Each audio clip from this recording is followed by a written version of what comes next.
अखिलेश जी से जरूर कहना चाहूंगा, आप सोच के चलिए, समझ के चलिए, वक्त आपके साथ है।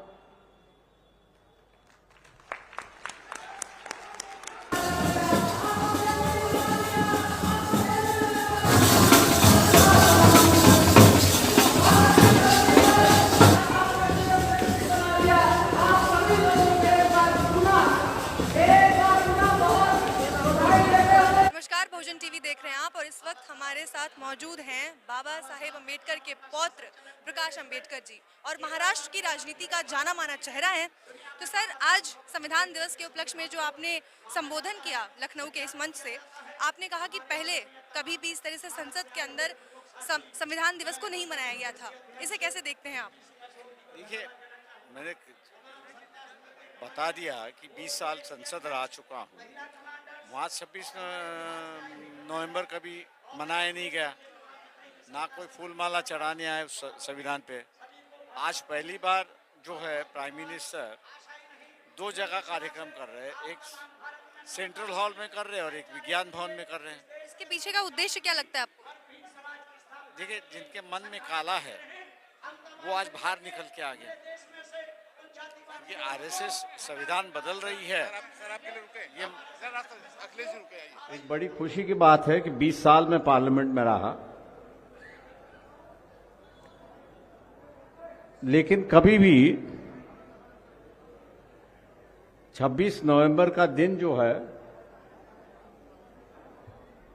वो पार्लियामेंट में कभी मनाया नहीं गया। उत्तर प्रदेश में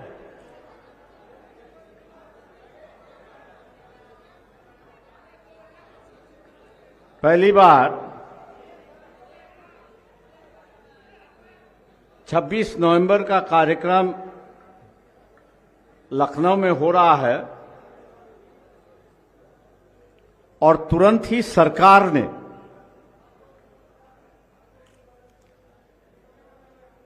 छब्बीस नवंबर के 2 कार्यक्रम आयोजित किए। एक सेंट्रल हॉल में किया हुआ है और एक 5 बजे विज्ञान भवन में किया गया।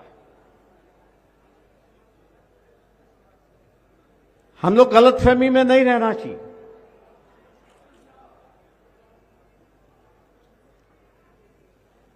मेरे पूर्व वक्ताओं ने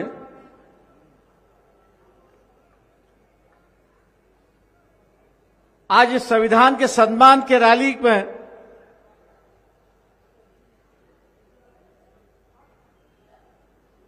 जो चर्चा चली है उस बात को छेड़ दिया कि 2024 के बाद ये संविधान रहेगा या अगला संविधान आएगा।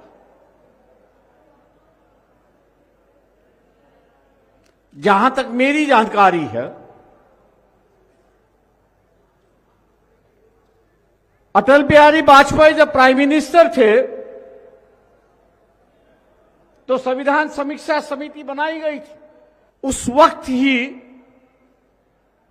एक संविधान बनाया गया था।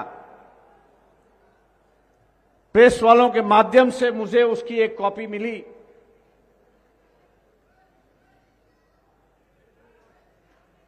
और अटल बिहारी वाजपेयी से हमने कहा कि आपकी समीक्षा की रिपोर्ट आई नहीं है, लेकिन अखबार वालों के पास आपकी एक संविधान की कॉपी मिल चुकी है। बोले ऐसा हो नहीं सकता। तो मैंने कहा कल सुबह जो है 11 बजे ही पार्लियामेंट के सदन पर वो नई संविधान की कॉपी में लाके रख देता। ये बात आज की नहीं है। 46 से 50 तक अखबारों के पन्ने हम लोग अगर देखें,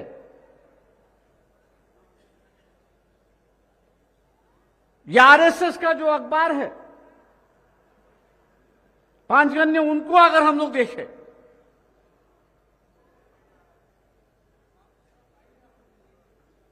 तो संविधान की चर्चा एक तरफ चल रही थी और दूसरी तरफ हम इसको मानते नहीं, ये एक चर्चा चली थी।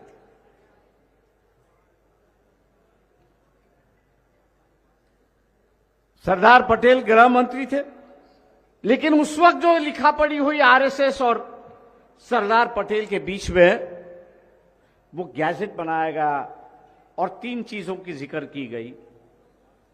पहला जिक्र यह था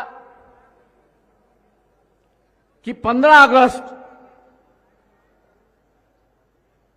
ये भारत का स्वतंत्र दिन है करके आरएसएस मानेगी। दूसरी कंडीशन जो थी वहां पर कि तिरंगा जो है यही भारत का ध्वज होगा, फ्लैग होगा। और तीसरी बात होगी कि आरएसएस इस संविधान को मानने के लिए तैयार है। आज भी संविधान का दिवस मनाया जा रहा है, वो आरएसएस नहीं मना रही, बीजेपी नहीं मना रही है। हम लोग को गुमराह करने के लिए सरकार बना रही है। इस पर ध्यान हम लोग को देखना चाहिए। बदलाव अगर होना है तो पार्टी में बदलाव होना है, विचारों में बदलाव होना। लखनऊ की धरती से यह शुरुआत हुई। यह चिंगारी है, कल मशाल ना बने। इसलिए उस चिंगारी को दबाने के लिए सरकार ने कहा कि हम आज 26 नवंबर का दिन बड़े धूमधाम से मना रहे। लेकिन मैं पूछना चाहता हूं कि बीजेपी ने इसको मनाया? मैं पूछना चाहता हूं आरएसएस वालों ने इसको मनाया? तो बिल्कुल नहीं। सरकार मना रही है लेकिन पार्टी नहीं मना रही। यह डर क्यों है? मैंने जैसे कहा 20 साल में पार्लियामेंट में रह चुका हूं, 40 साल राजनीति में, बड़ी नजदीक से राजनीति देखी। लेकिन 40 साल के राजनीति में पिछले 10 साल में मैं देख रहा हूं कि राजनीति एक पार्टियों को खत्म करने का एक सिलसिला शुरुआत चुका है। जितने भी राजनीतिक नेता है उनकी छवि खराब करने की एक कोशिश वहां पे हो जाए, चाहे वो ईडी के माध्यम से हो, चाहे वो सीबीआई के माध्यम से हो, या चाहे किसी अधिकारी के माध्यम से हो। मैं सरकार से यह पूछना चाहता हूं कि जिस 2G के स्कैम को कंट्रोलर एंड ऑडिटर जनरल के जो प्रमुख है, उन्होंने कहा कि 2 लाख करोड़ का घोटाला हो गया। सरकार ने उसके कुछ तथ्य कोर्ट के सामने नहीं रखे। आज उस अधिकारी के खिलाफ सरकार कार्रवाई क्यों नहीं कर रही? यह उस वक्त से एक साजिश शुरुआत है, एक साजिश है कि राजनीतिक पार्टियों को बदनाम करो, नेताओं को बदनाम करो, ताकि एक पार्टी बची रहे। आज वही है। राज्यों में रीजनल पार्टीज दिखाई देती है, नेशनल लेवल पे कोई पॉलिटिकल पार्टी दिखाई नहीं देती। और 2024 में यही नारा होगा कि देश चलाना है,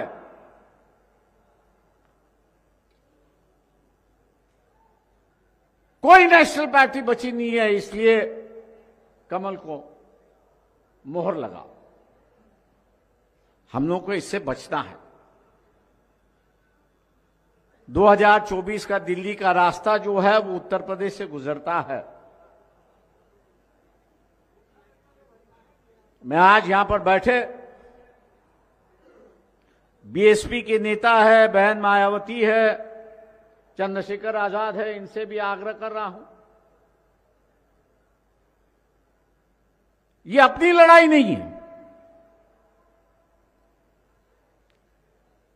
इस देश के जो नन्हे मुन्ने बच्चे हैं जिसके आजादी खतरे में है, हम लोग तो अपनी जिंदगी गुजार चुके।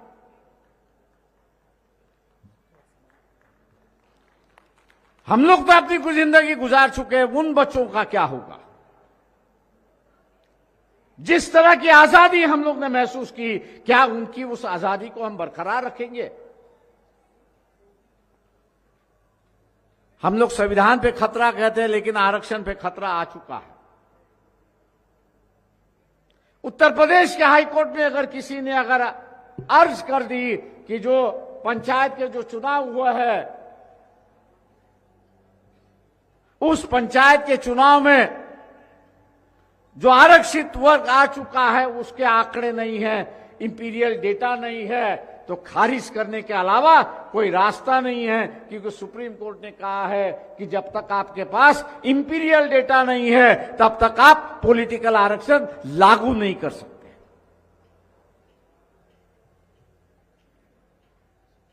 वही उसी बात को आगे ले जाके कहेंगे कि आपके पास इंपीरियल डेटा नहीं है, इसलिए शिक्षा में क्यों आपको आरक्षण दीजिए। वही आगे बात आएगी कि फिर आपको नौकरियों में क्यों आरक्षण। मेरे पूर्व वक्ता ने कहा, और मैं आपसे दूसरे दोबारा दोहराना चाहूंगा, राजे महाराजाओं के वक्त हम लोग कहां थे? दरवाजे पे थे या दरवाजे के बाहर? संविधान ने आरक्षण के माध्यम से, संविधान ने आरक्षण के माध्यम से इस देश की व्यवस्था हम हाथ में ले सकते हैं। ऐसी एक सिस्टम बनाई, ऐसी एक परिस्थिति। किसान लड़ रहा है, जूझ रहा है, पार्टी की ओर से, हमारी ओर से समर्थन है, लेकिन वो भी एक प्रकार के आरक्षण की लड़ाई लड़ रहा है। मिनिमम सपोर्ट प्राइस का कानून चाहिए, उसके पहले यहां की मंडी आरक्षित थी। लेकिन 1990 में यही आरक्षित मंडी खुली हो गई और किसानों का इस मंडियों पे जो कंट्रोल था, सरकार पे जो कंट्रोल था, वो खत्म हो चुका है। मैं आज इन्हीं किसान भाइयों से कहता हूं कि आरक्षित वर्ग आपको समर्थन देने के लिए तैयार है, लेकिन आपको 2 कदम आगे बढ़ना होगा। और किस विषय पर आपको आगे बढ़ना होगा? तो ये जो निजीकरण चल रहा है, सरकार जो निजीकरण कर रही है, यह आरक्षित वर्ग कह रहा है कि निजीकरण अगर होगा तो पार्लियामेंट का आर्थिक पावर जो है वो खत्म हो जाएगा, इकोनॉमिकल पावर जो है वो पार्लियामेंट का खत्म हो जाएगा, और पार्लियामेंट सिर्फ बैठने उठने के लिए रहेगी, उसका कोई मतलब नहीं होगा। मैं उम्मीद करता हूं किसान भाइयों से कि ये जो आरक्षित वर्ग की मांग है, उस आरक्षित वर्ग के मांग को ना सिर्फ समर्थन देंगे, लेकिन अपनी मांग करके वो आगे आएंगे, ऐसे ही मैं उम्मीद यहां पर करता हूं। खत्म करने के पहले अखिलेश जी से जरूर कहना चाहूंगा,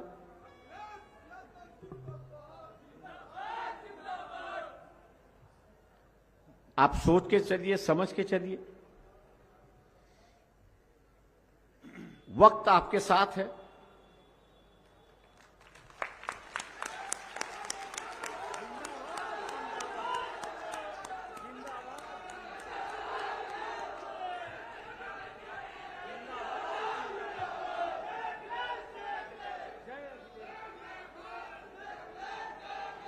कृपया शांत रहें, शांत रहें, कृपया शांत रहें, शांत रहें, कृपया शांत रहें, शांत रहें, कृपया शांत हो जाएं, शांत हो जाएं। विंध्या के ऊपर मैं भारत को 2 विभाग में बांटता हूं, एक विंध्या के ऊपर और विंध्या के नीचे।